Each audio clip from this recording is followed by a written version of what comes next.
ahora consiguen acuerdo con el fondo, van a tener dólares. ¿Para qué? Para intervenir. A menos que digan, no, vamos a flotar totalmente y que el dólar sea lo que tenga que ser. Yo todavía no escuché eso, que era lo que decía Milei antes. No escuché eso de nuevo de parte ni de Caputo ni de Milei, que el dólar valga lo que tenga que valer. Porque de hecho hoy no vale lo que tiene que valer, es un engaño. He visto en los últimos días una columna en el diario de La Nación que dice, extraje un párrafo, como que nos sirva como disparador, dice, como otras veces en la historia argentina, dice Luis Seco, lo que prometía ser una transición ordenada y consistente, empezó a emitir algunas señales confusas. Lo que en diciembre parecía un inicio del segundo año del gobierno ideal, inflación con fuerte descenso, signos de recuperación de la actividad y un superávit fiscal inédito en décadas, se convirtió en un escenario con turbulencias y, lo que es peor, muchas de ellas autoinfligidas.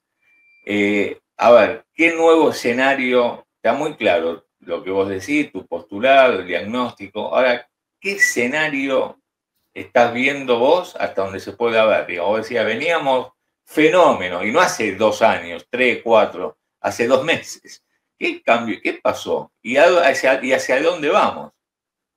Sí, mira, yo creo que hubo lamentablemente una serie de sucesos desafortunados, por decir de alguna manera, eh, que arrancaron con el discurso del presidente en Davos, que generó toda esta confusión respecto a las prioridades presidenciales, incluso alguna reevaluación de su personalidad. Y después tuviste varios temas más, el tema Libra, la cuestión del hijo, el discurso de la apertura de sesiones y sus consecuencias. Digo, o sea, de nuevo Argentina un foco, una usina de noticias extravagantes, extrañas y demás que afectaron expectativas, eso no tengas duda. Ajá. Lamentablemente eso se da en un contexto que bastante evidente, yo te diría, desde febrero para acá, de turbulencias globales, ¿no? Que arrancaron, ¿te acordás? Con la irrupción de DeepSeek, digamos, que Sí, sí, sí. generó una corrección enorme en los mercados, sobre todo tecnológicos, dudas sobre el liderazgo tecnológico de Estados Unidos y eventualmente hasta donde China no lo superó, si se quiere, medio por debajo de la mesa. Y en consecuencia hoy, digamos, yo lo que digo en esa nota, y me parece que es algo que todos llevamos dentro, que cuando el mundo se complica vos tenés que hacer las cosas todavía mejor. O sea, tenés que cuidarte más que antes. O sea, no solo estabilizar la macro y generar una Argentina distinta desde el punto de vista de su volatilidad o de este sesgo recurrente a entrar en una nueva crisis, sino que tenés que decir, bueno, mirá, no solo estoy estabilizando la macro, sino que estoy generando un contexto nuevo con política de Estado, que ese es un tema fundamental para mí, o sea, que todo esto sea sostenible en el tiempo. Y ahí es donde entra lo institucional, ¿no? El año pasado la Academia otorgó el premio Nobel a 3 economistas que se dedicaron toda su vida a estudiar las instituciones y el efecto de las instituciones sobre el crecimiento económico y la estabilidad. Y es como que en Argentina, qué sé yo, uno piensa que instituciones son, viste, alguna cosa construida, ¿no? La palabra presidencial es una institución clave, por ejemplo. Si vos no crees en la palabra presidencial, no, digamos, se te desdibuja toda la capacidad de comunicación, sobre todo en un contexto en el cual el principal comunicador de gobierno es el presidente, donde se supone que tiene una ventaja comparativa con respecto a casi todos, digamos, no solo en el gabinete, sino fuera del gabinete. Y entonces de repente tenés la palabra presidencial cuestionada, la visión del presidente sobre las instituciones de la República, en este caso, cuestionada, Corte Suprema, Parlamento. Y entonces el mundo te dice, che, bueno, está bien, pero sin capital institucional es difícil que esta vez sea diferente. En un mundo con tanta turbulencia, eso es un mensaje horrible que estamos dando. Y que el gobierno intenta recomponer ahora, de alguna manera, o intentaba recomponer diciendo, bueno, tengo un acuerdo con el fondo. Che, escuchame, el gendarme global que te dice que está bien en tu país me está diciendo que estoy haciendo la cosa bien, me da plata, ¿no? Pero la arruina de nuevo con el DNU. Entonces, viste, es como que no terminás nunca de decir, che, bueno, si queremos una Argentina distinta, hagámosla distinta, hablemos, planteemos las cosas como corresponde, no asallemos las instituciones, discutamos dentro del ámbito de la República. Y me parece que ahí es donde yo veo la principal fuente, si querés, de turbulencia o que opaca, digamos, el futuro, ¿no? De tu pregunta de cómo seguimos, yo creo que ahí hay un tema central que hay que sortear rápidamente. O sea que vos, más que poner hoy el foco en la cuestión que tanto hablamos en los últimos meses de, bueno, se viene atrasando el dólar, o preguntándonos si se viene atrasando el dólar, un gobierno que baja el scroll del 2 al 1%, que está jugado a que baje la inflación, que nada, y ver de qué manera justamente un acuerdo con el fondo le da una plataforma de dólares, un nuevo puente de dólares para llegar a las elecciones, vos ponés más la mira en esta otra cuestión que tiene que ver con extra cuestiones técnicas y van desde la cuestión cripto al DNU último del tema FMI. ¿Y cuánto pesa? Digamos, yo no sé, a ver, me gustaría saber tu opinión respecto de la dinámica económica y ver cuánto pesa en cada canasta respecto a la expectativa futuro. Digo, lo institucional y lo eminentemente técnico.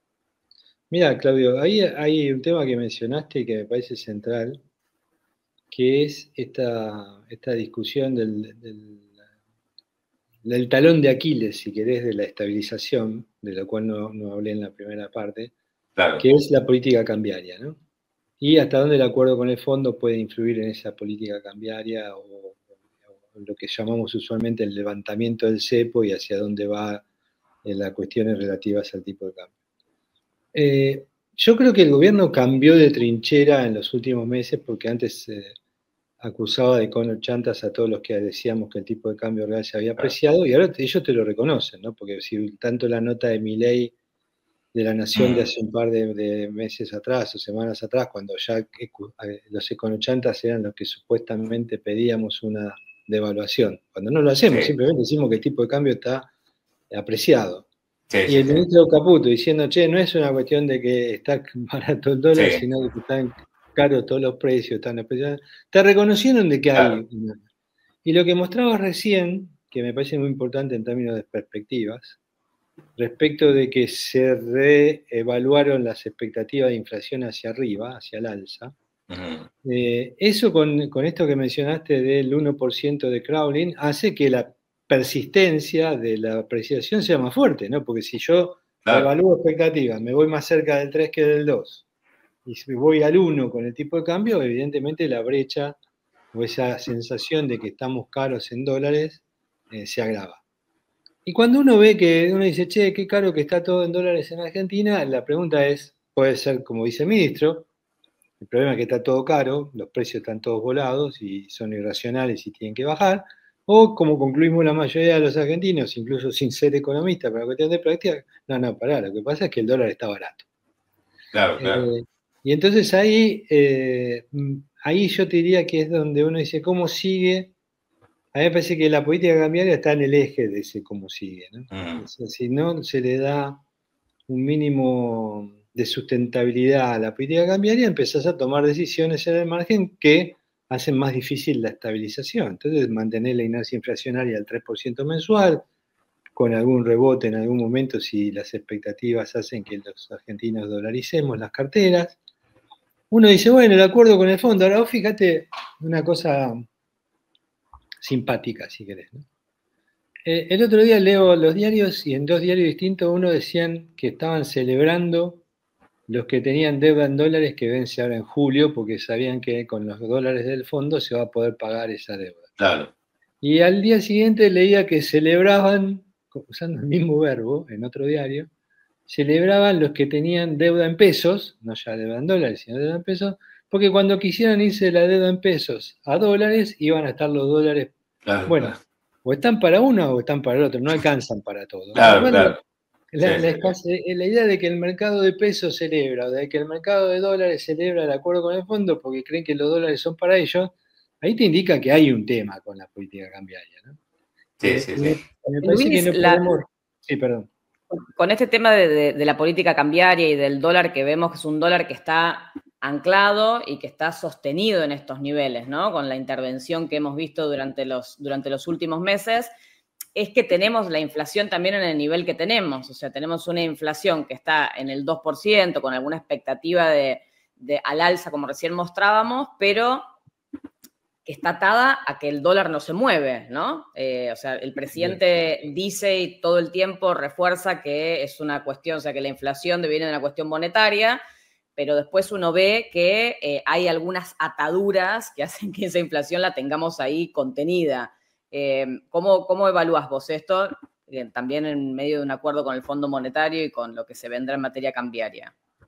Bueno, tu pregunta es central en todo ese sentido, porque no solo el gobierno controla el tipo de cambio oficial al 1% mensual, sino que sabemos muy bien que controla la brecha también. O sea, cualquier influencia cambiaria sobre las expectativas de inflación hoy están controladas o intentan ser controladas por las autoridades económicas. Para eso te hacen falta dólares, ¿no? Tanto en ambos mercados necesitas, y ahí viene esta idea de decir cuántas reservas tiene el Banco Central, cómo hacemos para reforzar su activo. Ahora, a mí lo que más me preocupa en ese sentido es que cuando el ministro de Economía y el presidente te dicen que para poder salir del cepo hacen falta dólares, entonces uno tiene que pensar, decir, bueno, entonces estás pensando que el régimen que viene después es un régimen de administración del dólar, o sea, algo vas a hacer para que el dólar no se te dispare, o sea, estás pensando en usar las reservas para algo, digamos. A ver, explica un poquito mejor esto, a ver, cómo haces el link entre lo que dice el gobierno y lo que puede ser el escenario futuro, a ver. Claro, el gobierno desde hace tiempo que venimos escuchando cosas tales como, si tuviera 10.000 millones de dólares, libero el cepo mañana, o si me dan 15.000, no tendríamos ningún problema para tener el tipo de cambio libre y dejar de intervenir. Ahora, si alguien te dice que necesita los dólares para poder sacarse de encima el cepo, es que está pensando que después de sacarse encima del cepo va a usar esos dólares. La pregunta que tenés que preguntarte es ¿para qué los va a usar? Claro. La idea es que él los va a usar, si vos vas a usar dólares, para venderlos. Entonces, ¿por qué? Porque hay más demanda que oferta, entonces Central vende sus dólares. Si hay más demanda que oferta, la presión va a ser un precio hacia arriba, si no hicieras nada. Claro. Entonces, es como que el gobierno está diciendo que ellos tienen en la cabeza un valor del dólar, ¿no? De hecho, vos fíjate que cada tanto surge a decirle entre líneas, sí, bueno, 1.200 no está mal. Claro, sí. Ahora, y si es 1.400 después que liberaste, o si es 1.500, ¿qué vas a hacer? Vas a vender las reservas, vas a usarlas, porque si dijiste antes que te gustaría tenerlas para poder levantar el cepo, porque estás pensando en usarlas con un precio dado. Ahí es donde me parece que está toda la cuestión, porque si vos decís, bueno, 1.200 está bien, uno dice, bueno, ya hay precios que probablemente estén a 1.200, no todos. Entonces, si se va ahí, no va a haber un efecto importante sobre la inflación. Ahora, si se te empieza a ir para arriba, no sé, porque los argentinos tendemos a formar nuestras expectativas de precios en función de lo que esperamos que suceda con el tipo de cambio, incluso hasta con la brecha. Por eso, digamos, el gobierno cada vez que toma una decisión, lo que aprendemos los economistas en la carrera de economía, que vos tenés no hay mejor información que la que te dan las cosas que hacen las autoridades económicas. Entonces uno mira al gobierno y al Banco Central y lo que ve, que intervienen en el mercado del dólar. Entonces me dice, bueno, les importa. ¿Por qué? Porque determina expectativas. ¿Qué puede pasar si esas expectativas se vuelan? Van a intervenir todavía más. ¿Tienen los dólares? No. Ahora consiguen acuerdo con el fondo, van a tener dólares. ¿Para qué? Para intervenir. A menos que digan, no, vamos a flotar totalmente y que el dólar sea lo que tenga que ser. Yo todavía no escuché eso, que era lo que decía Milei antes. No escuché eso de nuevo de parte ni de Caputo ni de Milei, que el dólar valga lo que tenga que valer. Porque de hecho hoy no vale lo que tiene que valer. Es un engaño esto de decir, no, está todo calmado, todos queremos estar en pesos, más cuando vos sabés que ponen un montón de dólares en el mercado paralelo. O sea, el dólar no vale lo que... Porque hasta ahora el gobierno venía diciendo, bueno, y fíjate, el blue, viste, cuando uno advierte, y mira, si volcás el 20% del comercio exterior, eso alimenta justamente el mercado cambiario, y bueno, ese flujo de dólares te determina un precio, estás interviniendo. Y dice, no, bueno, pero el blue es libre, y el blue está ahí nomás. Entonces, vos decís que no, el dólar, el oficial, debería valer otra cosa. Yo lo que digo es que el mercado libre, el anuncio de la segunda etapa, ¿te acordás de julio cuando Caputo hizo una presentación y dice, bueno, se inicia una segunda etapa? Fue el anuncio central de esa segunda etapa, es voy a intervenir en el mercado libre. Claro. Y no solo con el blend, sino que interviene directamente. Exactamente, el contado con liquidez. Entonces, el punto es, y ha usado un montón de reservas para esa intervención. Entonces, Sí, sí. El tema clave ahí es, la brecha está contenida, y como, perdón, no conozco Paula. tu nombre, Paula, y como decía Paula, digamos, está claro que también está el tipo de cambio está fijado al 1% mensual y demás. Claro. Pero bueno, vos tenés ahí el ancla, esa de la utilización del dólar como ancla nominal de las expectativas inflacionarias, para tenerlas contenidas de alguna manera, es clave dentro de este programa económico. Entonces, Sí. la pregunta que nos hacemos los economistas es, bueno, levantás el cepo, vas a un nuevo acuerdo con Caputo dijo, será un nuevo régimen cambiario. Pregunta fundamental, que ata tanto la pregunta de Paula como la tuya. Digamos, ¿cuál va a ser el nuevo ancla de expectativas? O sea, ¿cómo hace el gobierno para convencernos de que la inflación va a estar, como decían antes, al 2%, después al 1%, gracias al crowding? Muchos suponen o dicen, bueno, el ancla es fiscal, pero el ancla fiscal tiene que tener un correlato cambiario o monetario. Uno puede decir, el ancla es la moneda, porque a partir de ahora no se emite más. De hecho, desde julio no se emite prácticamente. Por razones fiscales no se emite desde diciembre. Entonces, uno dice, bueno, ¿con eso alcanza? Y no sabemos. Entonces ahí viene esta duda de por qué el gobierno tiene esa duda. Es decir, che, si dejo flotar y el dólar se me empieza a subir, se van a empezar a subir las expectativas de inflación, chau estabilización. Entonces, ahí es donde empiezan todas las incertidumbres, en un mundo, como te decía antes, de por sí más incierto que el que teníamos. Claro. ¿Qué va a pasar con el ancla nominal? ¿Cuál va a ser? Porque cuando uno dice, che, ¿cuál va a ser el régimen cambiario? Uno está preguntando en realidad, ¿cómo va a estabilizar la Argentina de acá en adelante? Porque si se modifica el régimen cambiario fue uno de los pilares. Acordate que Caputo, cuando presentaba los pilares de la estabilización, decía, nosotros tenemos un pilar fiscal porque tenemos superávit, un pilar monetario, ¿sí? Un ancla monetario porque no emitimos más, y un cambiario.